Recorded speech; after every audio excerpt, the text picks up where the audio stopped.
What's that snake doing around your neck? Made a new friend.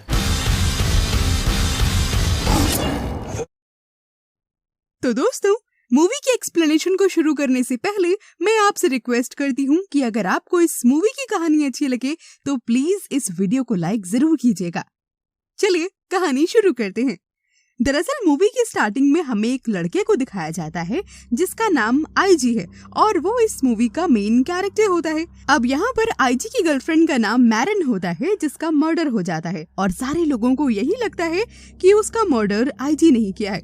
वो सबको यही समझाने की कोशिश करता है कि उसने उसका मर्डर नहीं किया है, पर कोई फर्क नहीं पड़ता है क्योंकि कोई उसकी बात मानता ही नहीं है। एक दिन तभी जब आईजी अपने रूम की खिड़की पर खड़ा होता है और बाहर झांक रहा होता है तो बाहर बहुत सारे लोग और रिपोर्टर्स आए होते हैं और वो लोग उसी बारे में बात कर रहे होते हैं और तभी उसे बाहर बुलाया जाता है और ये सभी लोग मिलकर उस पर ब्लेम लगाने लगते हैं कि आखिरकार उसने मैरन को क्यों मारा, लेकिन वो इस पर कुछ भी नहीं कहता है क्योंकि इस बात से वो बहुत ही ज्यादा सैड होता है। वो इसीलिए इतना उदास होता है क्योंकि वो मैरन से वाकई बहुत ज्यादा प्यार करता था, इसीलिए वो बिना जवाब दिए कार में बैठकर वहां से चला जाता है।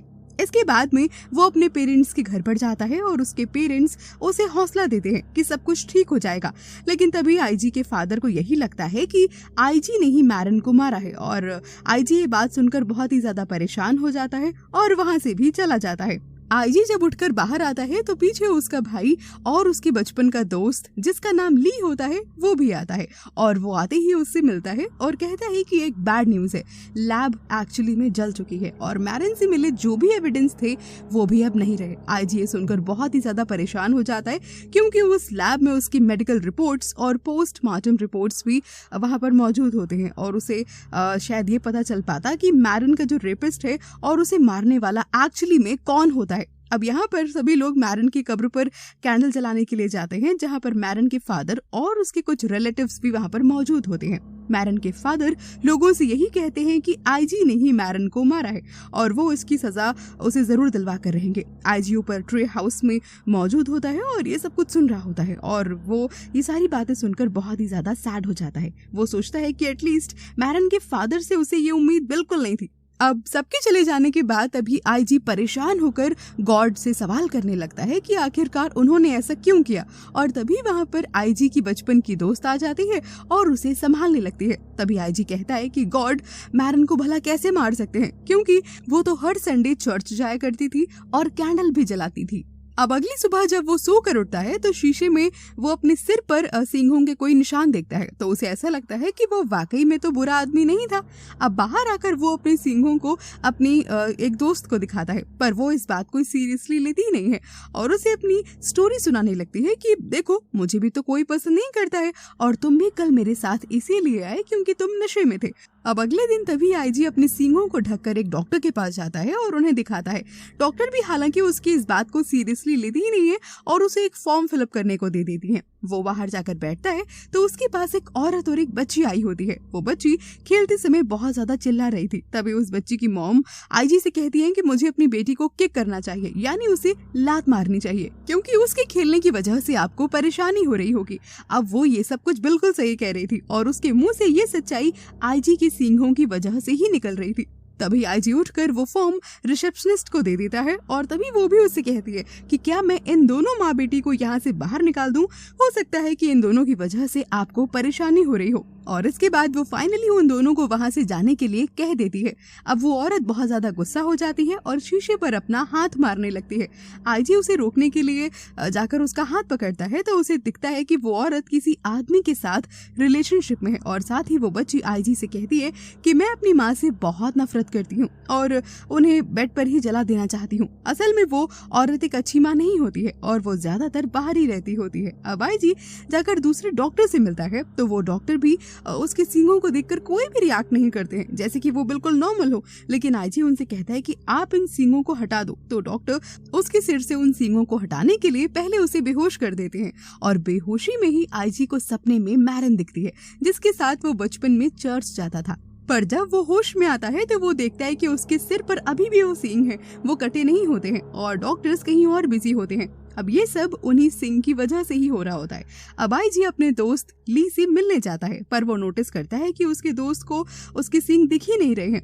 तब आईजी समझ जाता है कि शायद ये सिंह अच्छे लोगों को नहीं दिखते हैं। उसके बाद आईजी अपने घर जाता है और अपनी सारी प्रॉब्लम अपनी मॉम को बताता है। उसकी मॉम ये बात सुनकर बहुत ही अजीब सा बिहेव करने लगती हैं और कहती हैं कि मुझे तुम्हारी कोई बात नहीं सुनी, इससे अच्छा होता कि तुम पैदा ही नहीं होते। और ये बात सुनकर आईजी बहुत ही ज्यादा हर्ट हो जाता है और अपने डैड के पास चला जाता है और अपने डैड से कहता है कि क्या आपको भी मुझसे कुछ ऐसे ही कहना है। तब उसके डैड उससे कुछ तो और नहीं कहते हैं, लेकिन बस यही कहते हैं कि तुम्हें मैरन को नहीं मारना चाहिए था क्योंकि वो एक बहुत अच्छी लड़की थी और तुम्हारी बहुत अच्छी दोस्त भी थी।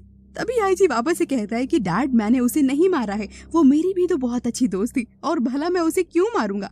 लेकिन उसके डैड उसकी कोई भी बात पर यकीन नहीं करते हैं और कहते हैं कि मैंने ही उस लैब में आग लगा दी थी ताकि तुम्हारे खिलाफ जितने भी सबूत हो वो सारे ही जल जाएं और तुम बच सको।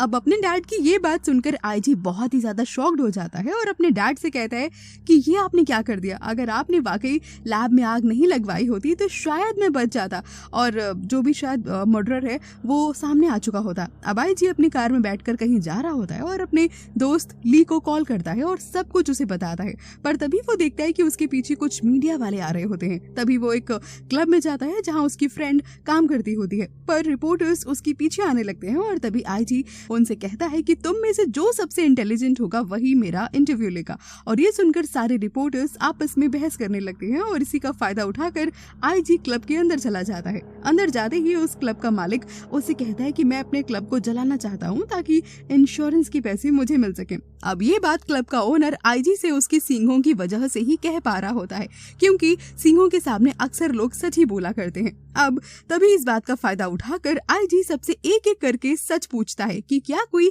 मैरन के मर्डर केस के बारे में कुछ जानता है। और वहाँ पर बैठा एक आदमी तभी कहता है कि मेरा भाई पुलिस में है और वो जानता है कि नई वेट्रेस कौन है और वो ये भी बताता है कि वो एक वेट्रेस है जिसने तुमको और मैरन को एक ड्रिंक सर्व की थी और उसी वक्त तुम मैरन को खींच कर ले गए थे। और वो आदमी ये भी कहता है कि ये बयान उसी वेट्रेस ने दिया है। ये सुनकर आईजी समझ जाता है कि उसके खिलाफ बयान किसने दिया है। अब आईजी गाड़ी में बैठकर उस रात के बारे में सोचने लगता है कि जिस रात मैरन की डेथ हुई थी भला उस दिन आखिर क्या हुआ था। उसी रात को वो एक्चुअली में उसे प्रपोज करने वाला था, पर रात को जब वो मैरन के पास जाता है तो पहले तो उन्हें एक वेट्रेस ड्रिंक सर्व करती है, फिर आईजी के प्रपोज करने से पहले ही मैरन उसे कहती है कि हमें शादी नहीं करनी चाहिए। तभी आईजी बहुत ज्यादा सैड हो जाता है और गुस्सा होकर वहां से चला जाता है और कार में ही जाकर सो जाता है। अगले दिन पुलिस सबसे पहले आईजी के पास जाती है और कहती है कि तुम ही क्रिमिनल हो, तुम ही ने ही मैरन का कत्ल किया है। अब सीन यहाँ पर चेंज होता है और तभी प्रेजेंट में वापस से चीजें दिखाई जाने लगती हैं, जहाँ आईजी उस वेट्रेस से पूछता है कि तुमने उस दिन झूठ क्यों बोला था। तो वेट्रेस कहती है कि मुझे टीवी पर एक्चुअली फेमस होना था, दैट्स व्हाई। अब उससे बातचीत करने के बाद तभी आईजी अपने भाई के पास जाता है और उसके भाई के मुंह से सडनली ये निकल जाता है कि उस रात मैरन को ड्रॉप वो करने गया था। तब ये सुनकर आईजी उसे मारने लगता है और कहता है कि ये सब पुलिस के सामने तुमने क्यों नहीं बताया। इसके बाद आईजी उस रात का विजन देखने लगता है जहाँ पर मैरन और उसका भाई साथ में कार में होते हैं, पर उसका भाई बहुत ज्यादा नशे में होता है जिससे मैरन कार से उतरकर जंगल से जाने लगती है और उसके भाई की उसी कार में आंख लग जाती है। जब वो उठता है तो देखता है कि उसके कपड़े पर खून लगा होता है और वहाँ पर एक पत्थर होता है और उस पर भी खून लगा होता है। और जब वो जंगल की ओर बढ़ता है तो उसे मैरन की डेड बॉडी वहाँ पर मिलती है। अब आईजी अपने भाई से कहता है कि तुमने ही उसे मारा है और तभी पुलिस आकर आईजी को वहाँ से खैर ले जाती है, लेकिन ली आकर उसे छुड़ा लेता है। और यहीं पर आईजी ये देखता है कि मैरन का जो क्रॉस लॉकेट होता है वो ली पहने होता है और तभी वो उससे पूछता है कि ये तुम्हारे पास कैसे आया। तो ली कहता है कि मैरन ने उसे खुद ये दिया था। तभी आईजी कहता है कि भला मैरन तुम्हें ये लॉकेट क्यों देगी। तब ली कहता है कि मैरन जिसके लिए तुम्हें छोड़ रही थी वो मैं ही था। और ये सुनकर आईजी पूरी तरह से टूट जाता है और वहां से चला जाता है। जब आईजी अकेले में बैठकर रो रहा होता है और अपने सींग को निकालने की कोशिश करने लगता है और तभी बहुत सारे सांप उसके पास आने लगते हैं और तब ये समझ जाता है कि ये सींग एक्चुअली उसकी वीकनेस नहीं बल्कि उसकी स्ट्रेंथ है और अब वो और भी ज्यादा पावरफुल हो जाता है। फिर आईजी उसी वेट्रेस के पास जाता है और आईजी के जो सांप होते हैं वो उसे मार देते हैं, पर पुलिस उसे फॉलो कर रही होती है, लेकिन वो अपनी पावर का इस्तेमाल करके वहां से बचकर निकल जाता है। अब जब वो अपने भाई के घर जाता है तो उसका भाई बहुत सारी ड्रग्स ले रहा होता है और तभी आईजी अपनी पावर से उसकी सारी की सारी ड्रग्स को एक साथ उसे खाने को कहता है। सारी ड्रग्स खाने की वजह से आईजी के भाई की हालत बहुत ही ज्यादा खराब होने लगती है और आईजी उसके साथ ऐसा इसलिए कर रहा था क्योंकि उस रात जब मैरन की डेड बॉडी उसे मिली तो उसने ये बात उसे क्यों नहीं बताई और सिर्फ खुद को उसने बचा लिया। इसके बाद आईजी अपने दोस्त ली के पास जाता है। तब ली उसे कहता है कि मेरी इसमें कोई गलती नहीं है, मैरन एक्चुअली में खुद ही तुमसे अलग होना चाहती थी। और अब जब जो आईजी होता है ये ली के गले से उस क्रॉस लॉकेट को जैसे ही निकालता है तो आईजी के जो सींग होते हैं वो ली को दिखने लगते हैं। इसका मतलब ये जो ली होता है ये बिल्कुल भी अच्छा इंसान नहीं होता है, बस उसी लॉकेट की वजह से वो सेफ जोन में होता है और अच्छा बनने का नाटक कर रहा होता है। और ये पता चलते ही तुरंत आईजी ली का गला दबाने की कोशिश करता है। आईजी को तभी तुरंत विजन आता है और वो ये देखता है कि उस रात ली और मैरन का ब्रेकअप हो गया था और मैरन वहां से चली जाती है। फिर जब जो आईजी का भाई होता है नशे में ही गाड़ी में बेहोश हो जाता है तभी ली अपनी कार से वहां पर आता है और जंगल में जाकर मैरन से जबरदस्ती करने लगता है और उसे कहता है कि तुम तो मेरे लिए ही आईजी को छोड़ना चाहती थी, फिर अब अचानक से क्या हो गया। तब आईजी कहती है कि हाँ वो मेरी गलती थी और अब मैं सिर्फ और सिर्फ आईजी से ही प्यार करती हूँ। ली को ये सुनकर बहुत गुस्सा आ जाता है और वो मैरन को वहीं पर सेक्सुअली अब्यूज करता है। फिर मैरन अपने आप को बचाने की बहुत कोशिश करती है और तभी ली उसके सिर पर एक बड़ा सा पत्थर उठाकर उसे मार देता है जिससे उसकी डेथ वहीं पर हो जाती है। अब ली आईजी से कहता है कि मैंने ही उस पत्थर को उठाकर तुम्हारे भाई के पास रखा था ताकि तुम्हारा भाई फंस जाए। और ऐसा बोलकर ली आईजी को मारने लगता है और उसे घसीट कर कार में बंद कर देता है। फिर उसी कार में गैसोलीन डालकर आग लगा देता है, लेकिन आईजी कार को चलाकर लेक में ले जाता है जिससे कि कार डूब जाती है और हर तरफ ये न्यूज फैल जाती है कि आईजी की जो कार है वो लेक में डूब गई है जिस वजह से उसकी डेथ हो गई है। पर आईजी वहां से बचकर निकल जाता है पर उसका मुंह और बॉडी दोनों ही बुरी तरह से जल चुके होते हैं और वो मैरन के डैड के पास जाता है और उन्हें सब कुछ बता देता है और उन्हें उसका लॉकेट भी देता है। आईजी की सच्चाई देखकर उसके डैड उसे कहते हैं कि मुझे इस लॉकेट से ज्यादा तुम्हें इसकी जरूरत है। और जब आईजी उस लॉकेट को जैसे ही पहनता है तो वो बिल्कुल ठीक हो जाता है और उसके जो सींग होते हैं वो भी गायब हो जाते हैं। इसके बाद आईजी उसकी ट्री हाउस में जाता है जहां उसे मैरन का वो लेटर मिलता है जिसमें लिखा होता है कि वो ब्रेकअप बस इसलिए करना चाहती थी क्योंकि उसे कैंसर होता है और अभी भी वो उससे इतना ही प्यार करती है। अब आईजी अपने भाई और पुलिस ऑफिसर के साथ ली को मारने के लिए जाता है और वो ली को जंगल में ले जाकर उसी जगह पर मारने लगता है जहां पर उसने मैरन को मारा था। पर ली उसके भाई और पुलिस ऑफिसर को गन से शूट कर देता है। फिर आईजी को कुछ देर के लिए अपना लॉकेट उतारना पड़ता है ताकि उसका जो डेविल वाला रूप है वो बाहर आ सके और इसके बाद उसके जो सींग होते हैं वो जैसे ही बाहर आ जाते हैं तो वो उन्हीं से ली को जख्मी कर देता है। फिर आईजी अपने सांप को उसके मुंह में भेजता है जिससे वो वहीं पर मर जाता है। अब आईजी को वो लॉकेट यहाँ पर पहनने का टाइम नहीं मिलता है जिससे कि वो वहीं पर पत्थर बन जाता है और लास्ट सीन में हम आईजी और मैरन को अपनी आफ्टर लाइफ गुजारते हुए देखते हैं और इसी के साथ ये मूवी यहीं पर एंड हो जाती है।